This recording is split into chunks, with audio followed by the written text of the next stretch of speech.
Welcome to How to Decorate from Ballard Designs, a weekly podcast all about the trials and triumphs of decorating and redecorating your home. I'm Caroline. I'm on the marketing team. And I'm Taryn, and I'm a product designer. I'm Liz. I head up the creative team. We're your hosts. Join the expert team at Ballard Designs for tips, tricks, and tales from interior designers, stylists, and other talents in the design world. Plus, we'll answer your decorating dilemmas at the end of each episode. We love answering your questions, so don't forget to email us at podcast@ballarddesigns.net. Now, on with the show.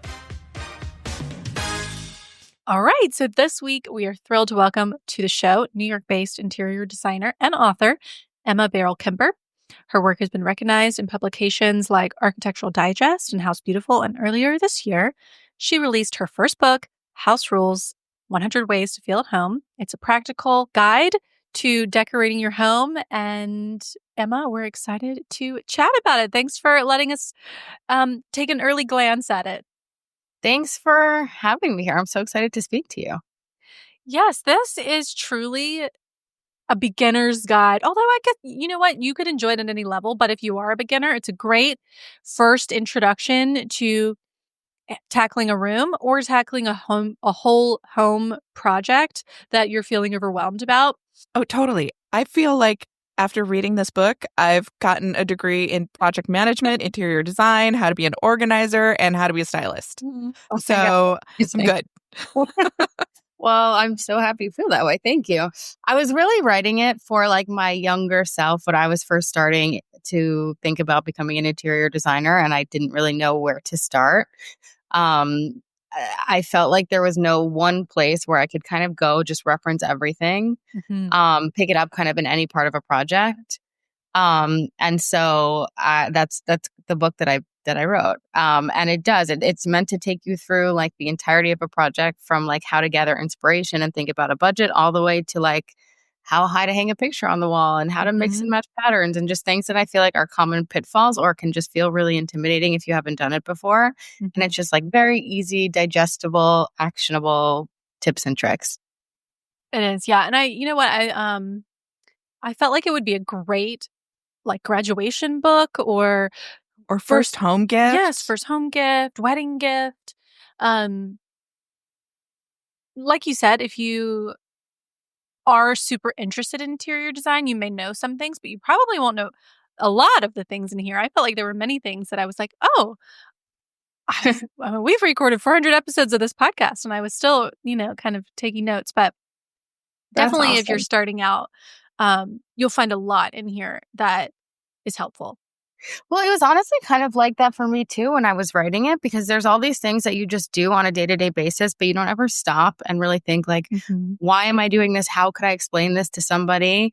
But if you're tasked with like sitting down and writing 100 steps to do your job, whatever your job is, you end up learning so much also. So I actually was really surprised by that part of the book and also really enjoyed that part of the process. And also, something I did not know is writing a book is at least for me, it was like a really long process. So at this point, I wrote this book like 3 years ago. So I pick it up now and I'm like, oh yeah. And that's kind of fun too. Yeah.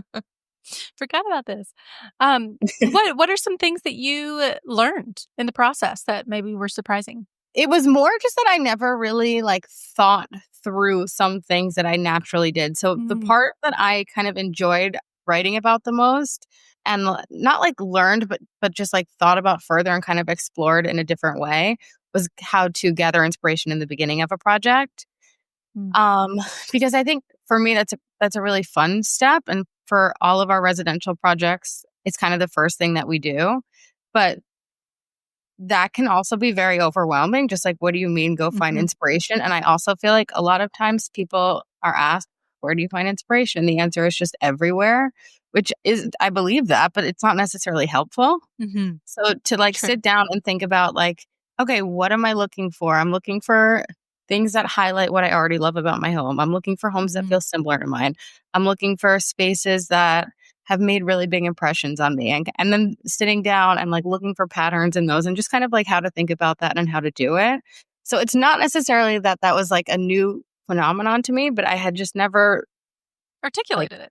Yeah, exactly. Yeah. Yeah. Being able to like put together mood boards of like color or thoughts about what you want is one thing, but I really think like there's a step in there that's like take notes and find the patterns in what you've already found and what you're drawn to that I thought was really important. Yeah, totally. And then I think it's also about like take really good notes on your mood boards and try to reference your notes more than the pictures, because I think it's also really easy to fall into like copying designs that you see. And if you're interpreting your notes about the pictures instead of the pictures themselves, if you kind of have this like liberty in that and you're moving away from what somebody else did, but you're still informed by it. I liked that aspect. And, I actually feel like sometimes the mood board and like the inspiration time in a project, it feels so easy because it's a little bit like low risk, but in some ways it is very easy to get off track because you could start pinning the wrong things and collecting the wrong inspiration things you arguably can't even achieve in your space. Like you gave the example of if you live in a like industrial loft, then pinning something like farmhousey is not helping you. It's probably distracting you because that's not going to be the end result of your project. So try to find things that are inspiring but also relevant to your project. Because I think some people do that all the time. You're like, oh, I'm just going to pin this like beautiful exterior of like a, Cape Cod or something. And then you live in like a ranch in Kansas. And it's like, it's easy to think like, I want that when there's all these other options of something close to what you have, also beautiful, that like are more accomplishable. Anyway, I just feel like it's easy to get off track. Right. Yeah, no, I completely agree with that. And I think it's like everybody likes all different things, I think. Like that's human nature. And if everyone could have 10 houses, you can have all of those things. But you do kind of have to like zone in on where are you? What are we actually talking about here? And then I think that yields the most successful design. Yes. And you have several chapters about that. Yeah, I do. Got sense of place, play to your strengths, beware trends. Yeah, so many helpful hints in here.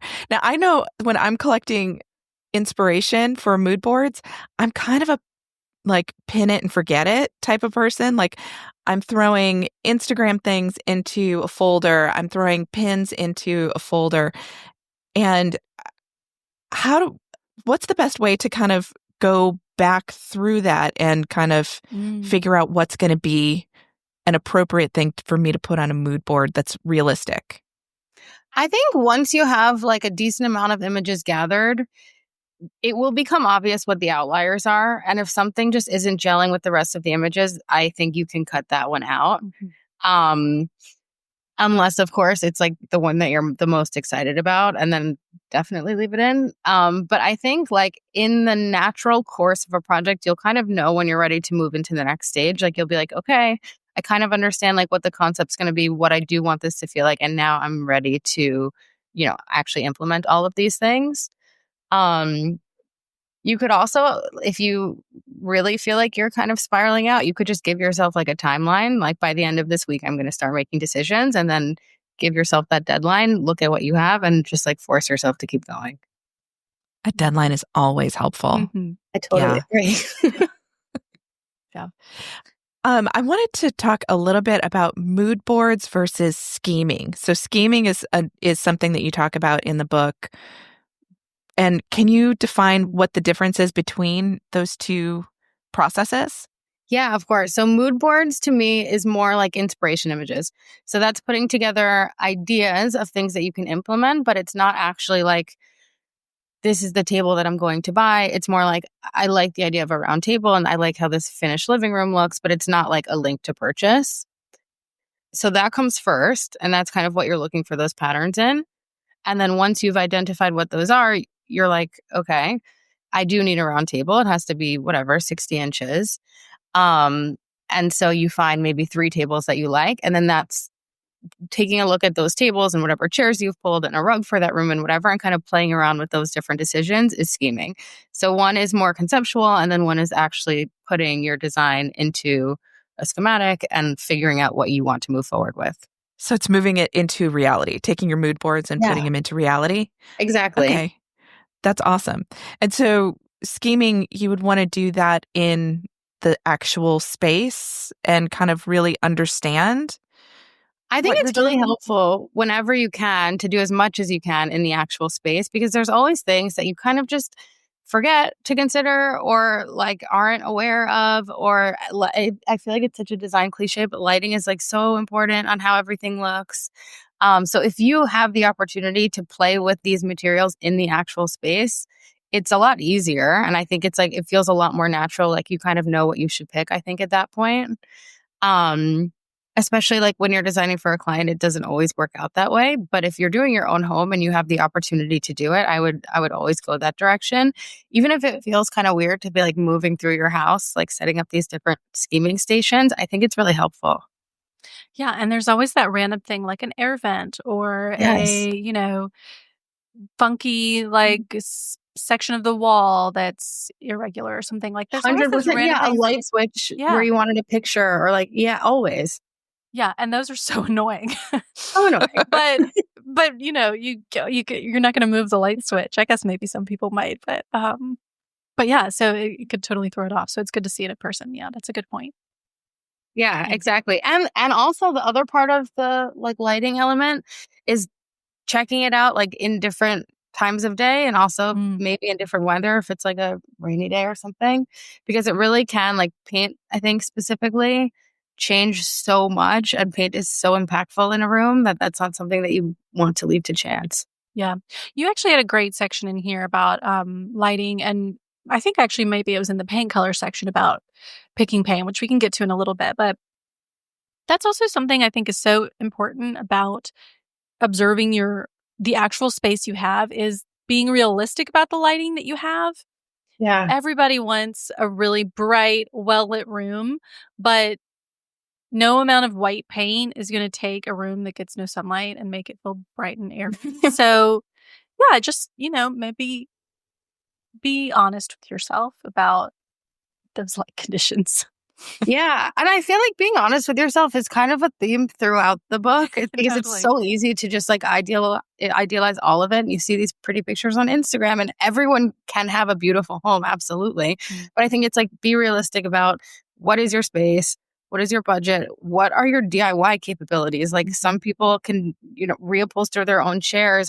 It's a miracle if I can paint a wall. So it really just like, be honest with yourself. Yeah. Yeah, I found that to be like the kind of running theme throughout the whole book is really how to plan, how to shop, how to keep all that information with you at all times so you can make informed decisions and stay organized. So whether you are just painting a room or you are taking on a whole renovation, like all of those steps are there for you, which is really so helpful. The other thing that I think is actually sometimes surprising to people is the book itself is very physically small, but it's meant to be like a little handbook that you can kind of tote around with you and bring to stores and like reference again. Or, if you ever feel like you need to check up on something, you can bring it around with you with your swatches and your plans and, all of the things that you just mentioned. Yeah, I think it needs a supplemental workbook. That's a great idea. Yeah. I love keep that. all our swatches together. That's a great idea. Yeah. There you go. Next steps. Volume 2. Yeah. Can we talk about paint for a little bit? Because I really liked your section about paint, and in particular, the paint schedule. This is something that we have heard, or I have definitely heard designers talk about. I'm not sure we've ever talked about it on the show, but very smart, very organized. And can you kind of explain to everybody what a paint schedule is? Yeah. So a paint schedule is like a key throughout your project. It's basically a little chart that you should make for yourself. It lists out what the room is that you're working on, what is the surface in that room, the brand of the paint color, the paint finish, and then I always like to include a section for notes. An example of a note could be like, this area should be hand brushed or whatever. But basically it's really helpful because if you're not painting yourself, if you're handing it off to a painter, everything is very straightforward and very organized. If you end up needing to do paint touch-ups down the road, everything is very well recorded for you. So there's never any confusion about like, which can of paint am I supposed to be reopening? And it's really just like a good way of organizing a project. We do schedules for all paint, all materials, all furniture. And really, when you're talking about like any kind of bigger scale renovation, it's really important to record everything because it just gets confusing so quickly.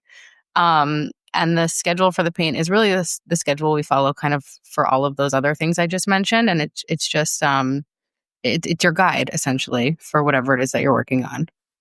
I felt like this is a crucial thing for anyone building a house, because if you are building a house, you know that there's a zillion surfaces to paint. Yeah. And you do not want your contractor calling you in the middle of the day with like, what's the trim on here? And then, or even worse, just painting whatever they think makes the most sense, which is probably not what you think makes the most sense. And then they have to go back and redo it. So I just felt like that is, if nothing else, you need it for the paint schedule, because especially if you're building a house, just because it's something designers do all the time, but it never has occurred to me to write it all out like that.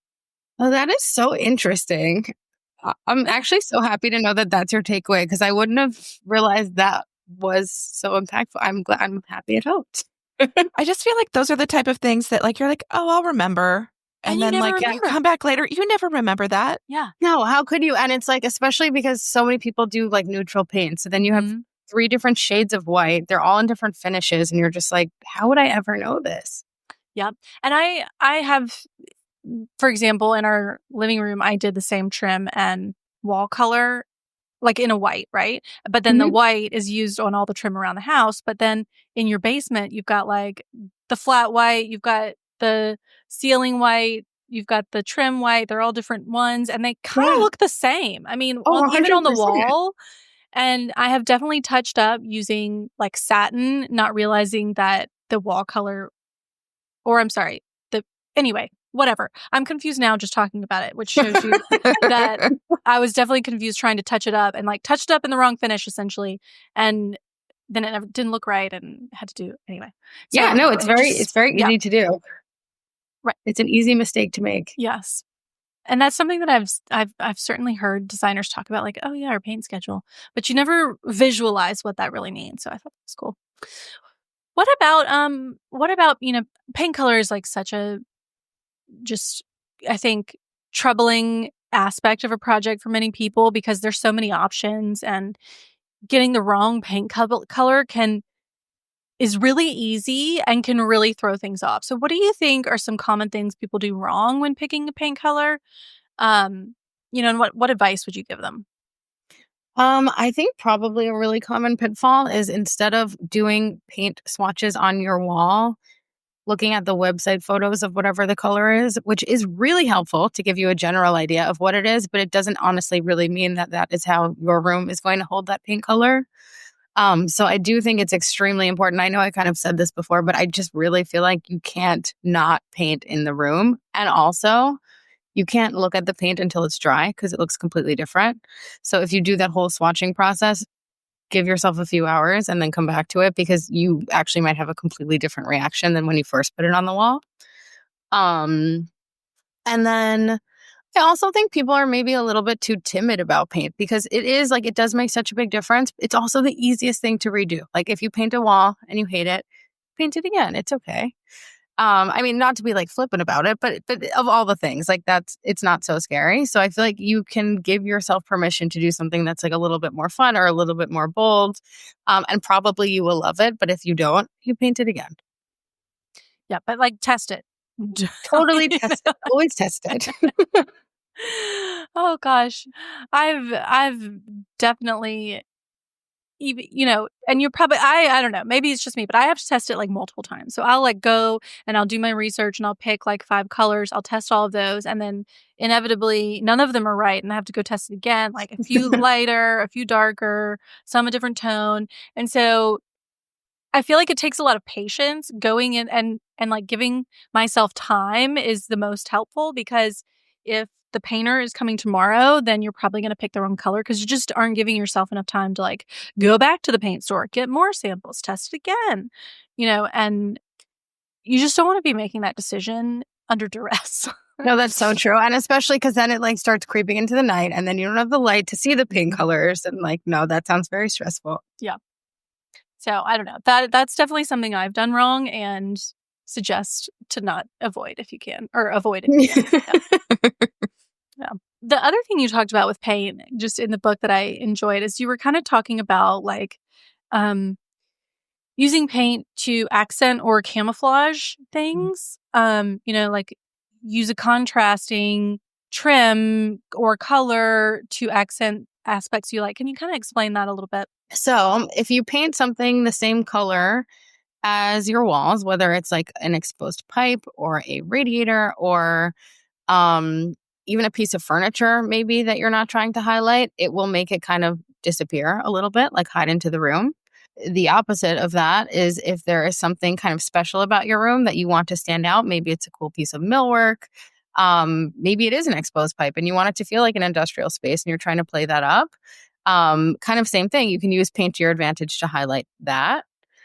And to circle back on the painting of the furniture comment, it also works to help make your room feel a little bit bigger, because if you're like making those items disappear, you're almost like mentally creating more space in your room, if that makes sense. So if you have like something we've done a couple times, if we're working with a really small footprint, we've bought, I think it's the Billy bed from IKEA. It's just like a really, really simple wood headboard basically, and painted it the same color as the wall. And it almost disappears. Like it's so simple, but it like makes the room feel a little bit bigger. It's less imposing than something else. Really, that trick kind of works for anything in the room that you're trying to not call attention to. This just tends to come up, I think, in our decorating dilemmas. We had one fairly recently where someone had like a tray ceiling that they didn't like, and it was like 3 different paint colors. And so I think sometimes people get really like hung up on what's the right color for this to be, and just thinking like same color camouflage, different colors accent, like that. Exactly. Is just such a universally applied rule. But sometimes I think when you're in the like details, you can kind of talk yourself in circles trying to figure out what's makes sense. No, absolutely. It's like a little like cheat sheet, I feel like, if you just keep thinking that in your head. Because it's very easy to be like, oh yeah, okay, I don't like that ceiling, don't highlight it. Yeah. But it's like less straightforward, I feel like, Yeah, when you have a problem you're trying to figure out. Yeah. Exactly. Yeah. But I think at the same time, like color drenching could be really imposing and really kind of like scary to take on. But to your point earlier, it's just paint. Like just try it. Yeah, no, 100%. And I think people also get nervous that they're going to get sick of a paint color, like a color color. And I talk about this in the book, but it's like, it's not, I don't think like it's more boring to just like default to gray or white or whatever. And I feel like that's what you're going to get sick of, because you didn't want white or gray. You were just scared to do something else. So that's not like, don't choose. That's not a good reason, I don't think, to choose something. Or it's like a fun color that you really love. Yeah, maybe eventually you'll change your mind. But if you love it, like, I wouldn't worry so much about that. Yeah, I agree. I feel like the thing that's going to make you want to change it is not liking it in the first place. You know what I'm saying? Like, exactly, if you totally pick something you love, it's going to have way more longevity than something you're lukewarm about, but that you think is safe. Absolutely. Absolutely. And it's like, it seems so it's like such a no-brainer, but I think it's hard to like commit to, which I get. Yeah. But if you find just the right color for your room, even if it's a color and something a little bold, and you've tested it out, it goes with what you've got, then like you're probably going to have longevity with it because you did all your homework. Yeah, absolutely. And I feel like if you're making informed decisions about the colors you're choosing, meaning like you did your mood boards, you really know what you like, you tested out a bunch of these colors, like what more could you need? You like this, go for it. Yeah, you did your homework. Yeah. You did it. Yeah. Yeah. I really liked your section about the color wheel, because that's something that both Liz and I both geek out over and have talked about, but I don't know that we've really ever talked about it on the show, and I liked the way you laid it out. So tell everybody like how you think about using the color wheel and picking a color palette, and some easy ways to kind of put it into practice. So what I like about the color wheel is that I think that it can feel so intimidating to figure out like what colors go with what colors, and it almost just gives you like a little guide of this is what the actual rule is, you can now that you know that, you can implement it, and it lets you figure out what palette you want to do. So in the book, I kind of go through what the different color schemes are and give examples of how, or color palettes are, and give examples of how you can use them.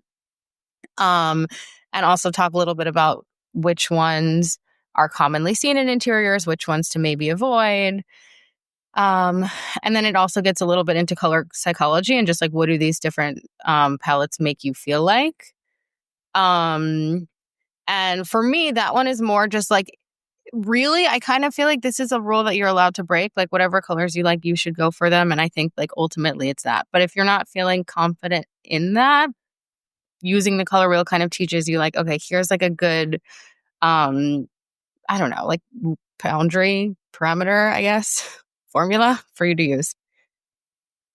Well, I like, like using an analogous color palette. Wait, analogous is the one that's, hold on. See, I need your handy cheat sheet. I honestly need the book too. As soon as you brought this up, I was like, oh gosh. Complementary is like the opposite of what you think it's going to be. It's when they're opposites, right? Yes. That's right. They're Yeah, across that's from right. each other on the color wheel. So think like Right.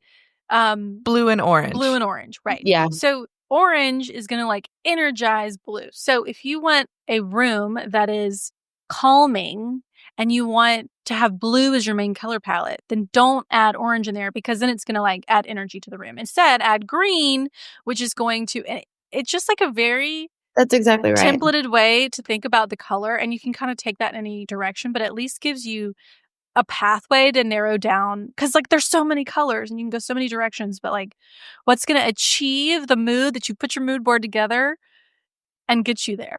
Yeah, it gives you like a little like recipe kind of. Yes, if you feel like you're just too overwhelmed to choose, which it is very overwhelming to choose, it helps you be like, okay, you can choose whatever colors you want, but here's like a safe path of getting your desired result.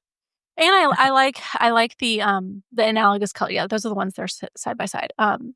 For like if you are just starting out and you're a little bit nervous and say you love blue and white, but you like add a little green in there, it blends so easily because they're so close together. Yeah. But it's at least adds a little bit more of a layer. And so it kind of, and you could apply that to anything in the color wheel, but like that is just an easy kind of trick for someone brand new.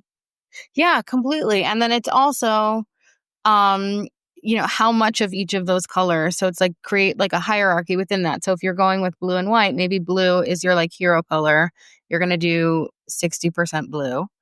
And then white is like your next hero, I guess. So do 30%, and then green can be your 10% kind of little accents here and there. I want to double back and talk about preparing for a project. And you do such a great job at like teeing everybody up for all of the like practical preparations, and then really kind of setting a shopping list and getting the most out of your budget. I feel like those tips are throughout the whole book. But if we were to start at the beginning, where's the best place to start with a project, and how do we develop a shopping list? Yeah. So what I like to do is basically just make a list in Google Sheets of what are all of the things that I'm going to need to do to get this room from where it is to where it needs to be. And so that will include like I need to paint the walls, and I need to buy a new couch, and I need to hang my art, and I need to reframe this other piece of art. Basically just like all of that stuff. And then go back and like break that down even a little bit more. So it's like I need to paint my wall, so I need to buy the paint, and I also need to hire a painter. Or I need to buy a new piece of art, and I'm also going to need a frame, and I'm also going to need someone to come hang this up. And basically just try to be like in the weeds with that list as you can. Get anything you can think of, just like try to put it on a piece of paper. And then go through, and if it's an item that you're buying, go to a store where you would shop. So maybe it's like CB2 or whatever. Plug in the most expensive sofa. Give yourself like a little cushion, but just like give yourself some type of guide for what that's going to cost. Because I think it happens all the time where people just don't realize how much money it's going to cost to do any kind of redecorating. But there's just so many things that you need, and it really does just add up so quickly. So once you've given yourself kind of placeholder numbers for all of that stuff, and I would say for things like painting, if you don't know how much it's going to cost to hire a painter or hang the art or whatever, call around or like look on Reddit for people in your area. Like really try to give yourself a realistic understanding, because the worst thing would be if you got through, 10 out of the 20 items and then you had to stop halfway because you didn't budget correctly. So I like from the very beginning to kind of have an understanding of what all those numbers are going to be. And then you really just like work through that list. So, in order of, and also actually, I would say give yourself like a little cushion, because there's also unexpected costs. Like even when you plan out everything really well, there's just always things that come up. So give yourself like a 10 or 15% little buffer, I would say. And then that way, as you're working through the project, you have money set aside for like throw pillows and cute little things to put on your desk and like the things that people actually want to buy and it's fun to spend money on, but sometimes you don't get to that because you just spent so much on like something that wasn't even fun to buy. That's really great. And Google Sheets is something you can keep on your phone. Like you can reference it on your phone at any time too, like while you're out in the field shopping. Yes, and getting totally. caught up. Exactly. It's so easy to fall in love with something and then you go back and you're like, oh, I wasn't supposed to spend that. You also have a little bit of a formula on where to shop, which I thought was really interesting. You have kind of a little bit of a rule of thirds. Yeah. So what we like to do for our projects, I like to have 1/3 be kind of big buck stuff. So things that will offset the price of the more like special pieces that you're finding. So that means like Pottery Barn, Room and Board, Crate and Barrel, that kind of store. 1/3 custom or bespoke. So it could be something that we're like actually making, or it could be something that like we found it in a flea market and we're recovering it. And because of that, it's like bespoke too. It doesn't need to be actually something that like you commission someone to make. And then 1/3 vintage pieces, or maybe pieces that are your own. So it's vintage, but you're not buying them. And what I think that does is it kind of helps to keep the budget in balance. And it also makes your space look really personal, because I think the worst thing is when you buy everything from like Anthropologie or wherever, whatever, and you walk into that person's home and it feels like you just bought that showroom. Like, I feel like it's so important to kind of mix in personal pieces and pieces that you have a personal connection to. Maybe it's like you bought it while you were traveling, or it was your grandmother's, but you like lacquered it, or whatever, the things that are exciting and you feel connected to those pieces because they're yours and they're special. But it's unrealistic that like every single piece is going to be like that. So trying to stay within those boundaries, I think, is a really good balance. That's really interesting. And it's one of the things that we at Ballard like totally think about all the time, because we like to customize everything that we offer. So it's that it kind of like balances between the bespoke and yeah, it's so true. Yeah, it really is, because it's like you can make it your own, but it's a very reasonable price point. It's like it's kind of the perfect sweet spot. Yeah. What are some things that when we're out shopping that we should be doing to make sure that we're set up for finding the right item? Like,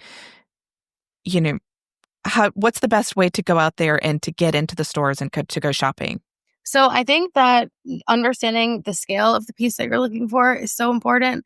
So going in with your floor plan and knowing, like, I'm looking for a dining table, but it cannot be more than, 72 inches, whatever.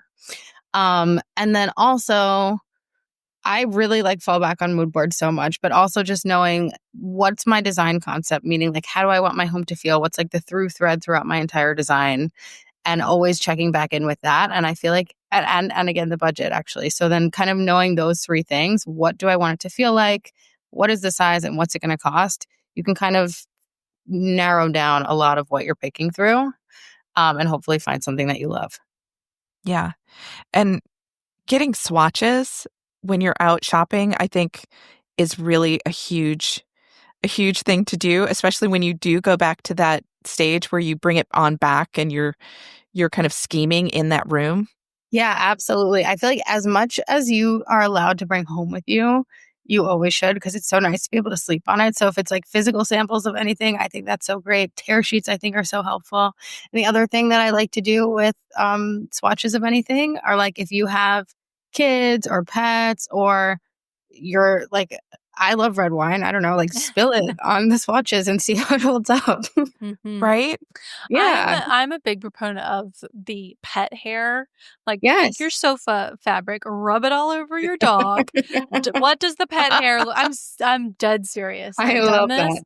Like, I had a brown dog, and so I wanted to know, like, is this brown hair going to show up on my sofa? Like, how obvious is it going to be? Or, if you've got a white dog or whatever it is, like, test it out. It's so important. Yeah. Shopping is hard, right? But I found a better way. Stitch Fix online personal styling makes it easy. I just give my stylist my size, style, and budget preferences. I order boxes when I want and how I want. No subscription required. And he sends just for me pieces, plus outfit recommendations and styling tips. I keep what works and send back the rest. It's so easy. Make style easy. Get started today at stitchfix.com/Spotify. That's stitchfix.com/Spotify. I actually feel like fabrics and swatches are one of the biggest places where people are likely to make the wrong choice, partially because it's really easy when you're shopping to think, okay, I want a roll arm sofa and I want it to be like beige. You can find that in a lot of different places, but the quality of the fabric could be vastly different at each of those places. So while they all look the same in theory, they're going to perform very differently. And the quality and choice that you make in the fabric, in some cases, I think is way more important than even the frame sometimes, because if you don't pick a good fabric, it doesn't matter how good the frame is, because it's not gonna wear well and it's not gonna look good and you're gonna want to get rid of it. So I totally agree with that. But like, I think people just like don't test drive their fabrics enough. Yeah. And I think also like so many people, and definitely myself included, buy so much online. And I feel like there's like all these memes about like what I thought I was ordering on Amazon, and then it's like a dollhouse chair or something, which like if it's your whole sofa and you didn't look at that in person beforehand, that's terrible. Like that's a huge purchase. And it makes such a big difference what the fabric is, how it feels, how it wears, all of those things. You have to test it out. Oh my gosh. Yeah. This is like my soapbox. Order a yard of, we sell all of our fabrics that we put on our sofas. We sell them by the yard. Order a yard, wrap your sofa cushion in it, test it out, sit on it for a month, let your dog sit on it, drink your red wine on it, and then see, can you clean it up? What does it look like? Is it like wrinkly? Is it, I don't know. Is it going to pill? Yeah, is it going to like just test it out and make sure, because if you hate it, then you only spent $40, not $4,000. Completely. Right. It's kind of the same thing too, like with the paint swatches, right? Like you're putting paint swatches on your walls, but if you can get a yard or two of the fabric that you want to put on your sofa and really kind of see how the light's affecting that, like, what does it look like in the daylight? What does it look like in mood lighting? And and definitely how it wears. Yeah. No, it's so true. It's so important. I think also similarly for wallpaper, like order one roll, tape it up on the wall and see what you think, because it's so much better to buy one roll and decide you don't like it than to wallpaper your entire room and then you're kind of stuck. Yeah. Yeah. Yeah. So sample, go big. Yes. Yes. Well, and just, really do your due diligence with the fabric. A beige sofa can perform in hundreds of different ways, and like they're not all the same. So don't think that just because it's a, solid fabric that it's going to look like the other one. You know what I mean? Yeah. Completely. Yeah. One thing that I thought was so interesting is one of your chapters was to avoid built-in tech. Can you expand on that? Because I 100% agree with you, but I felt like it was such an unusual thing to point out, but such great advice. I think that tech dates itself way more quickly than like mostly anything else that you put in your house. So I think that when you put in like automatic shower controls or something, 3 years from now, that's going to look so dated, and you're not redoing that. That's in your bathroom. I also, but like maybe this is just me, I feel like they're harder to control and like more likely to break. So just all around, like I feel like keeping that stuff separate, like use apps are fine and whatever. I'm not saying like live in the dark ages, but I just think anything that's attached to your house should not be tech in general. No, that is good advice. I mean, I used to have a neighbor who had, a 1960s house, and they had like a pop-up console. So it was like it hit this point where it was like super retro cool that a blender popped up out of their counter. Wait, that is so cool. But yeah, but like there's very limited. Well, you would just have to wait so long for whatever you put in to become cool. Yeah. Yeah. Then you got to live through those painful decades. Exactly. Well, also, I just think, I think tech can break. And how frustrating, especially if you buy a house from someone who put all this stuff in and you're like, I don't know how to use any of this. Yeah. Or, I don't want to use Google Home or whatever. And you're stuck with it and you can't figure out how to like turn your, your shower on or whatever. Or like you put it in and it's the latest and greatest and you're so excited about it and maybe you're really into tech, but then 3 years later they invent something better and you're going to re-renovate your house? Like, no, you're not. Yeah. Yeah. Yeah. Or they update the app and everything disconnects and you don't know how to reconnect it. Oh, geez. Yeah, that's bad. I'm trying to remember. We had some designer on the podcast recently who was saying their clients now are saying they want a dumb house. Like they don't want I love that. they don't want anything to be, connected to their phone because then you have to have your phone. Yeah. And yeah.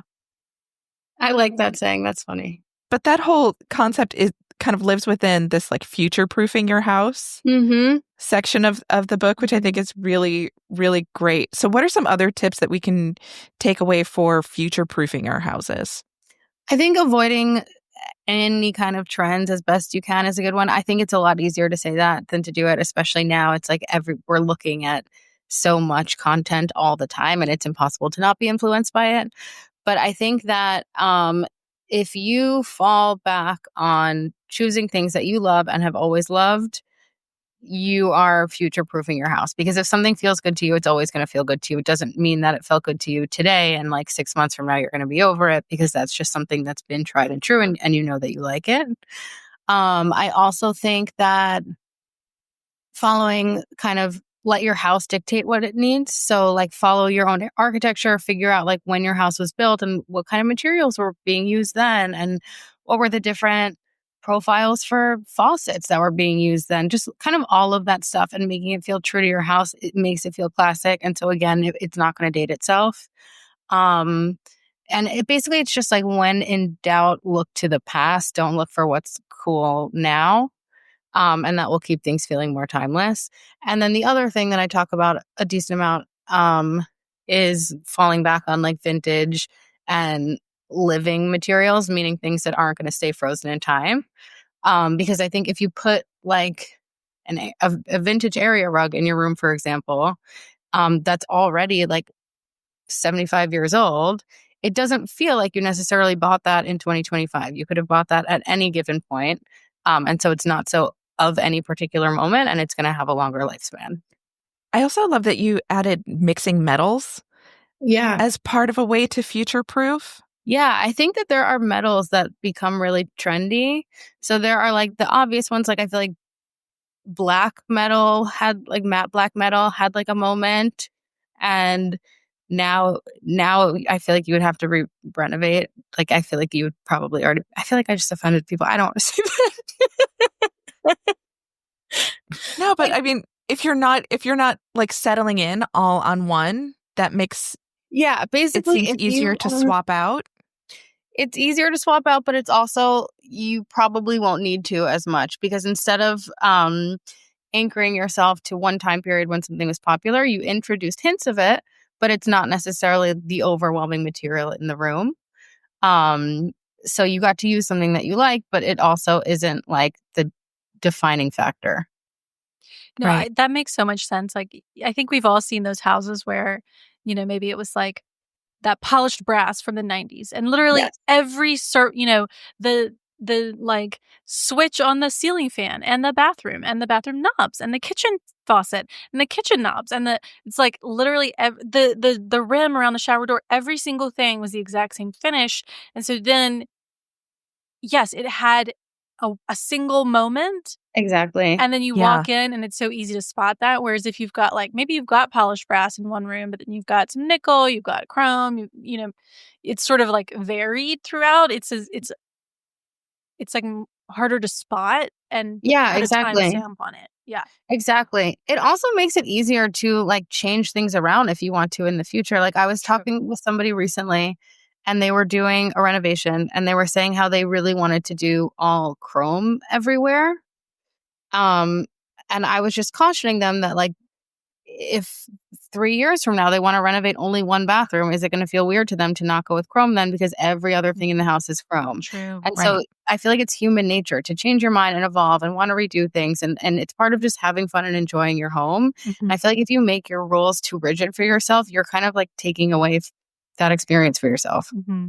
And your doorknobs do not have to be the same finish as your light switch and your, you know, cabinet hardware and like every single thing. It's like 100%. I've never even considered the finish of my doorknobs as like needing to match anything, I guess. Yeah.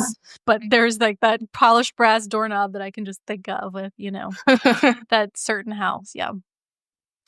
Okay. There was a point in the book where you were talking about how early in your career people would call you to help them like put the finishing touches on the space. Like they, you know, felt like they picked out good stuff. They liked what they had, but they weren't getting to that final finish line that they wanted, but they couldn't figure out how to get there. So I'm curious, like, what are those things that people are missing at the end of their project that are keeping them from getting to that finish line that you would then have gone in and helped them, you know, finalize? I think that people generally underdress their rooms. Like I think people think that they need less than they actually do. So there are kind of like the easier things that would come up more often than not, which are things like pillows and maybe a pillow scheme that's like not so matching. Like maybe it feels like a little bit more natural. And I feel like that makes a room feel more finished than just like set pairs. And obviously, you know, styling bookcases and things like that. But then I also think often it comes down to if you have a blank wall, you actually need like a console table on that, or you can add another set of ottomans to your seating area and make it feel more social and more filled in. And I actually think it's often those bigger things that make more of a difference in finalizing it than the little odds and ends and accessorizing at the end. Because I think it feels like more of a risk. But when you do those things and put them in, the room really does just feel like finished and more usable and more inviting and more comfortable and all of those things. So it's almost like they haven't put enough furniture in their room. Yeah, exactly. Yeah. That might actually be a good segue into our decorating dilemma, unless you have something else you wanted to ask, Liz. That's perfect. No, I think this is really great segue to this decorating dilemma.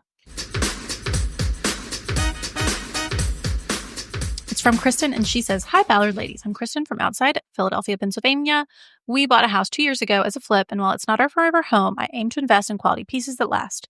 I want to add character to our basic home with a classic, elegant, traditional style infused with a warm coastal vibe.